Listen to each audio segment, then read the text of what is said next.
I'm this guy, Lassam. You can find me at github.com/classam or twitter.com/classam if you want to. I can't imagine why you would. And we're going to cover why you might want to use Vagrant and Chef, what they actually are. Yes, we're going to cover why first. And we're going to build a basic Node.js and Mongo environment using Vagrant and Chef. If we have time, we're going to go a little deeper into a Chef codebook. So, why you might want to use a Vagrant and Chef. The problem is, in order to code, you need a development environment. This is one of the basic rules of coding. So let's talk about some different environment configuration strategies. And we're going to do this by telling a tale of 4 jobs. So, job 1. Gee whiz, is now following me. Stop following me during the actually,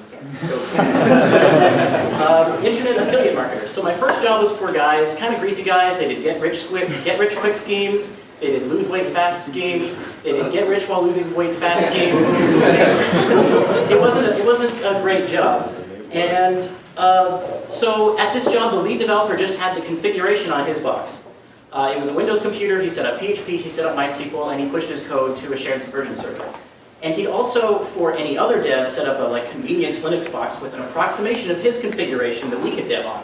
Or if we wanted to, we could try to set up our own development server on our computer that sort of approximated his by asking them questions over lunch, like, hey, which version of MySQL do you have installed? It's not a very good way to do things. So most of our development was just done by SSHing into the dev box and using Vim and Screen. I really don't recommend that as a development strategy. Deployment was very much like poke the lead developer and then wait a while. It's not a really good deployment strategy. And so I call this configuration by lead developer.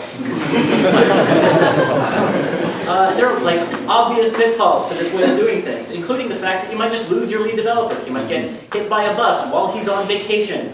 And then you have no deployments, you have no support, you've got no way of knowing what your configuration is. And his memory isn't perfect either, so if he wants to change things as part of the configuration, well, does he remember which exact version of MySQL he was using? It's not likely that he does. He might. So, job 2, another not quite so good way to do things. I'm not going to tell you which enormous, faceless, animal-themed telecom you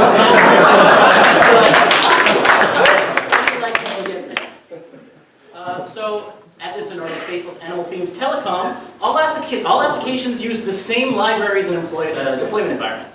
So, take a minute to think about that. Every single application had to use the same environment, which means we all had to use Oracle as the database, and we all had to use, I think it was WebLogic as a Java application container, and we all had to use the regulation noose when we discovered these things.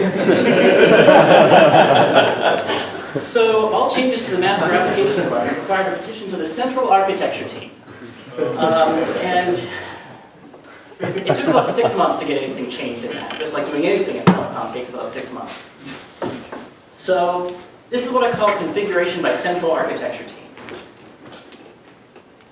And there's an obvious downside, which is that developing anything for it is very difficult, changing anything is very difficult, and the surprising upside that once you hand it over to their ops team, they know how to support your application. Off the bat, here's an application, they know what to do with it, they know how to deploy it. Their deployment environment changes so little that a small ops team can support a large company worth of people deploying applications because the applications are all exactly the same. So job 3, an okay way to do things. So everybody in my third job just developed in Visual Studio using the built-in development environment. It comes with its own web server, it comes with an in-memory database, it comes with everything that you need to develop an application. And so this is configuration by oral tradition. Because the only way to figure out how to get your application working is to ask the developer who's sitting next to you. Who got it? By asking the developer who's sitting next to him. It's been passed down from generation to generation by torch around the daily stand-up. And so that's how you figure out how to configure things. But then how do you deploy it? And so that's what I call configuration by ops. Because getting it to run outside the happy little protective dev bubble on your computer is not your problem. It's someone else's problem. And that's a good way to do things if you have an ops team that's competent and you have money to give to them. I mean, I could do it that way. I like doing it that way. But at job 4, I found a significantly better way to do things, I think. So job 4 was a very complex configuration. They had sharding, they had caching. An enormous chunk of their software was a big C++ layer that provided recommendations. And it was a 10-year-old PHP code base.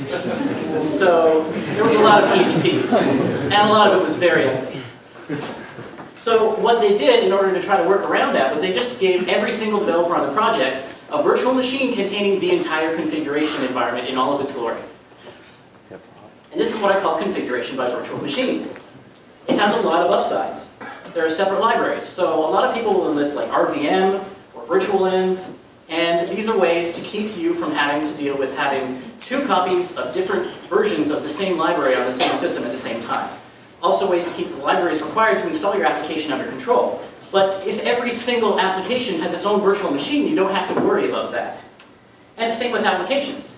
If you have MySQL, and you have Postgres, and you have CouchDB, and you have MongoDB all running on the same computer, after a while you start to notice that your development computer is more database than computer. And so with separate virtual machines for every application, you could have a separate database, a separate caching layer, all of these things just packaged with the application rather than just running on your computer all the time. I mean, you can turn them off. Some people do. Setup on a new machine is almost nil. You download the virtual machine, you're good to go. And your developers can use Windows, Linux, or Mac. Now, I actually develop a lot on a Windows box. So now is when you boo, and you throw wadded up paper at my head. It looks like you were going for wadded up paper. And so, the thing about that is that I like developing on really anything under the sun, but a lot of dev shops get sort of a dev tool monoculture. Like, everyone uses Eclipse in the same shop, or everyone uses Visual Studio, or everyone uses whatever the dev tool du jour is, but they all sort of work on the same thing. But if your development environment is in a virtual machine, you can segregate that from the tools that you use to develop. So one person can use Vim on Linux, and one person can use PyCharm on Windows to develop the same application.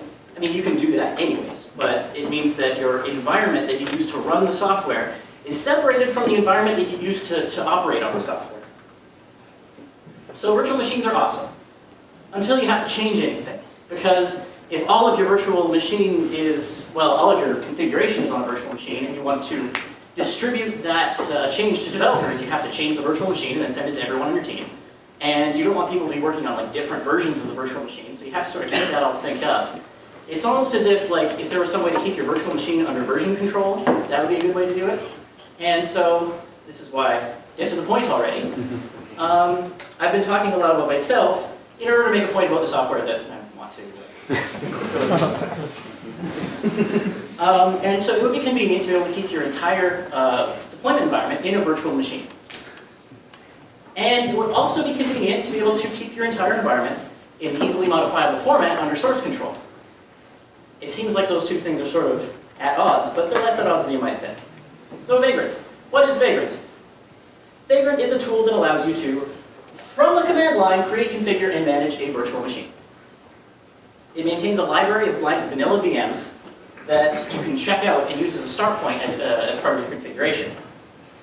And this was their original logo. Their new logo is much, much more professional, but I can do better. What is Chef?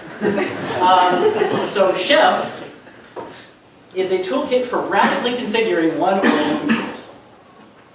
And this was never their logo. I sincerely believe that if I hope hard enough, someday it will. So you might also have heard of Puppet, or Capistrano, or Ansible. There are lots of different configuration tools out there that serve the same purpose as Chef. And they're sort of like the Pepsi and Coke of configuration management, Puppet and Chef. Like, you can choose either one, and they're both good. They have differences. One's a little enterprisier than the other, but like, by and large, Chef is the one that I picked, but Puppet would have been just as good, as would have been Ansible. Like, they're all equally good solutions to the problem of, I have a box that I need configured, I don't want to do it myself, I would like code to do it for me. So Chef is for configuring lots of computers, but we're only interested in configuring one computer, the computer that we've created with our Vagrant installation. And so, there's something called Chef Solo, which is a variant of Chef designed for provisioning just the one computer at a time.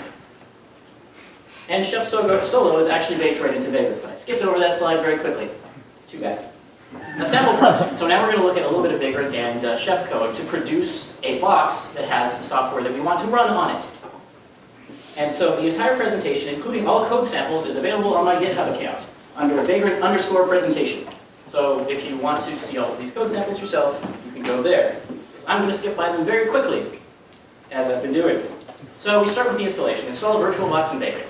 Vagrant uses either VirtualBox or there's actually, Vagrant has the ability to use different virtual machine providers under mine, but VirtualBox is the one that it started out with, so they're the most virtual machines. Oh no! There are the most virtual machines available for VirtualBox. Also, Git, if you haven't installed it already. I'm actually not using Git for any of my examples, but I'm using Git bash to run all of my examples, so I have to have Git installed. Start by creating a Vagrant project. Wait a minute, there's a down from here. Start with the obvious one, make a directory. And it's just to talk about the fact that I did all of this in Git bash on Windows, but it works equally well in terminal on Mac or Ubuntu. So just from the terminal do these things. So start by creating a Vagrant project. That's Vagrant init. And what it does is it creates a Vagrant file. So you should open that Vagrant file in the editor of your choice, which should be Vim. And what you get is a very, very large file. I mean, there's a lot of stuff in here. I'm just going to page through it because, hey, who wants to see all of this file? But when it comes down to it, it's actually just mostly comments. So if we were to take all of the comments out of that file, it would just look like this. This is all of the actual file in there. The comments are helpful, so we're going to leave them in.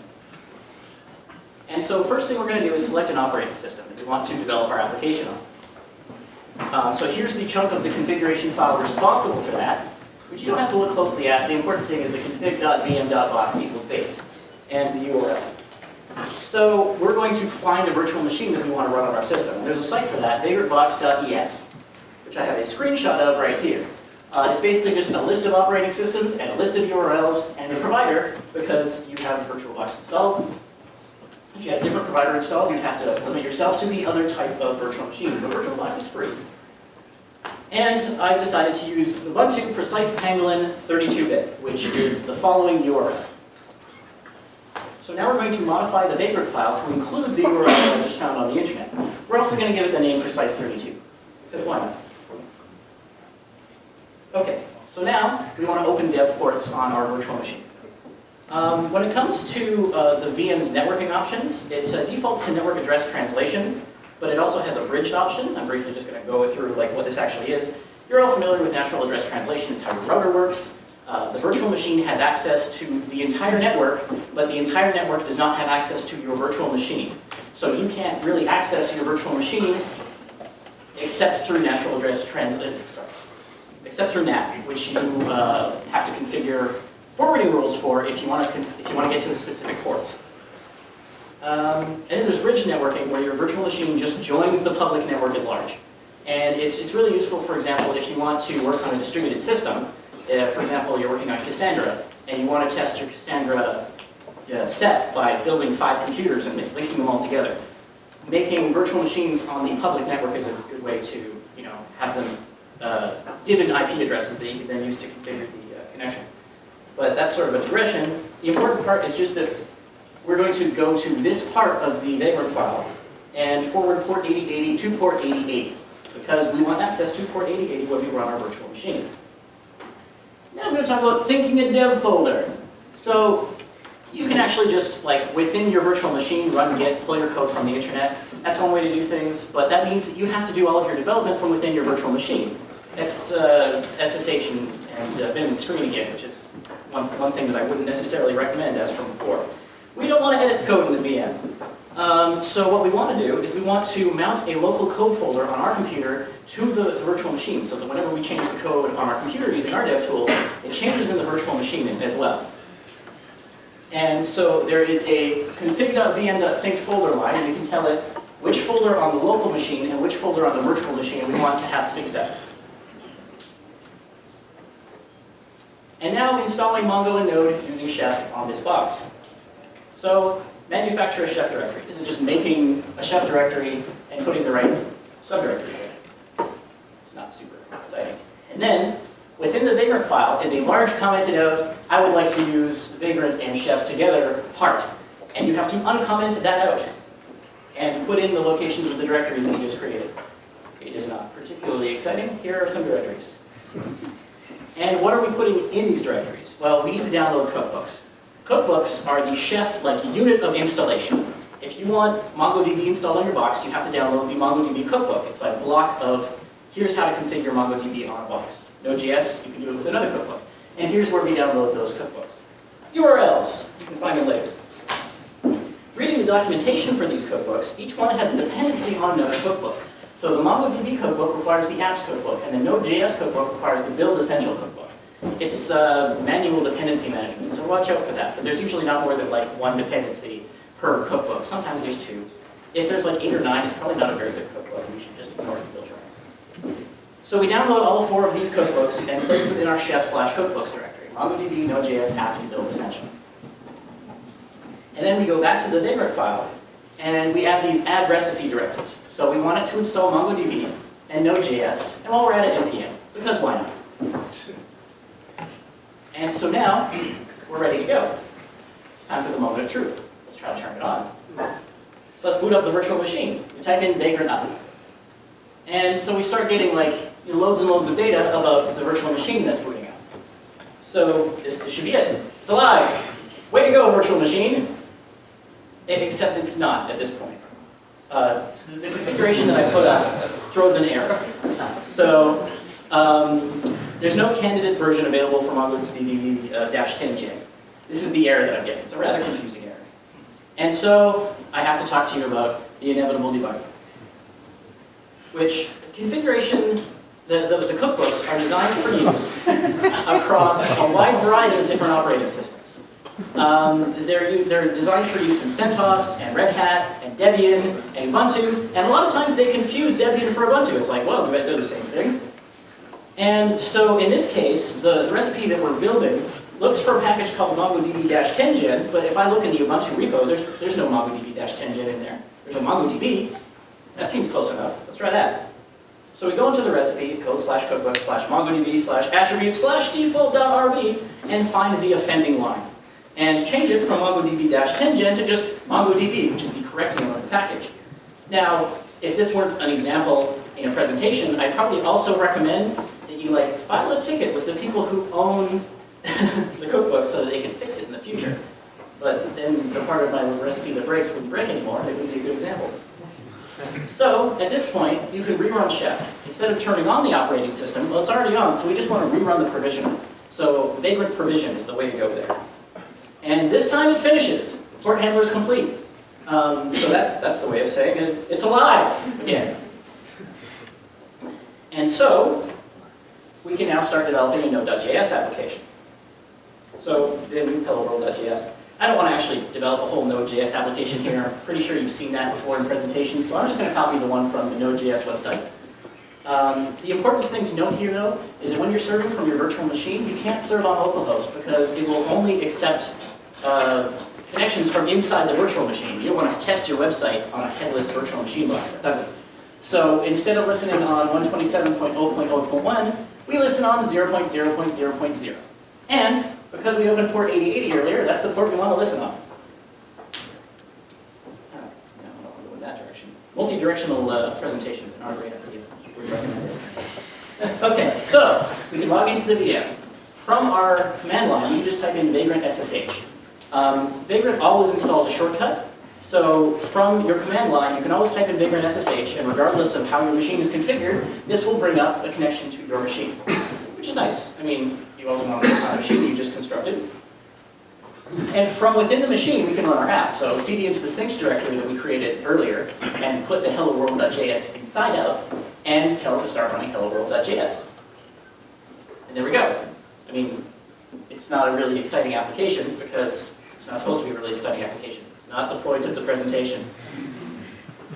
And from within the machine, we can also connect to the Mongo database we just created by typing in Mongo. And we get a connection to the Mongo database we just created. So that's another thing. From the machine, we type in exit, and that takes us back to our outer layer, in this case, Git shell.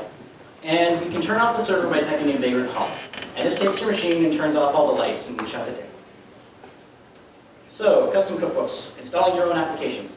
At some point, you're going to want to install something that doesn't come as a cookbook online.